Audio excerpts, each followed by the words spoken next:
obviously you made your 500th appearance the other week. Just how did it feel to make that many appearances for the club? If you'd have told me that as a 18-year-old boy coming here, I'd have laughed at you, to be honest. But it was great to make 500. Result wasn't great. Performance wasn't too great either, to be honest. But brilliant. Thinking back to that kick you mentioned there, the 17-18-year-old Alan, just how did it feel making your debut for the club?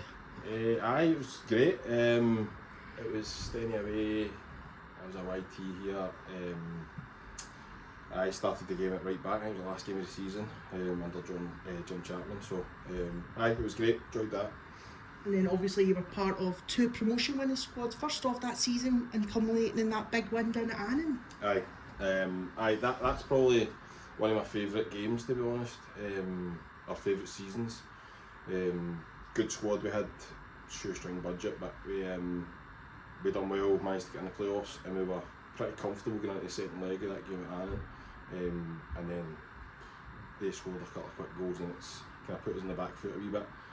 But I managed to grind it out and got promotion. And then obviously a couple of seasons later we go on and just win the league. Yep. About 10 seasons it would be now? I must be 10, 11, aye. So again, good squad. Dan Young came in. Sandy was obviously here as well around about that time. So it was great to go win the league. And to be honest, I think we felt deserved it that season. Obviously you then went on to leave the club and go play for, if I'm right in saying, Stenhousemuir, Caledonian Braves and Cambuslang Rangers. Yep. Must feel good to have came back. I mean, when I left originally, I thought that was me. I wasn't coming back, to be honest. But the chance came up.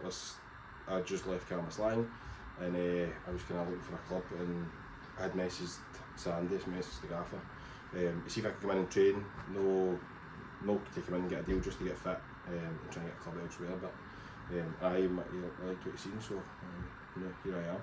And obviously you're a very rare player that's still in the Hall of Fame while playing. Just how did it feel to actually be inducted into the Club Hall of Fame? It was a bit surreal, to be honest. I obviously I've been here 10, 11, 12 seasons at the first time, and inducted into the Hall of Fame was incredible. Some of the names on there as well it's good company. You obviously mentioned you worked under a lot of managers. Do you have maybe one that you loved working under the most? One that you maybe learned the most from? Current managers exempt. For me, I think if you'd asked any of the boys who played under him, Paul Martin was definitely the one that everybody enjoyed working under. I think most of the boys there would run through a brick wall for him. So, but for me, Paul Martin. And it would not be amiss for me to mention your connection with the fans, specifically Mary and Andy Allen. Honestly, they've been incredible for me.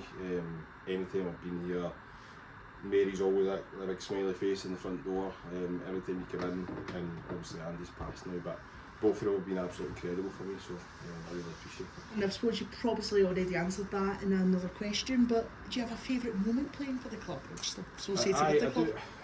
I do say that the Annan game is probably up there. Playing at Ibrox was also up there as well. So to be honest, there's so many, Callum. There's so many highs at the club. We've had a few lows as well, but they definitely are outweighed by the highs. And finally, what's your kind of plans for the future? Who knows, Callum? If my legs will keep me going, then I'll just keep playing as long as I can. But as I say, it's getting harder and harder to keep going and recover. Perfect. Thanks very much.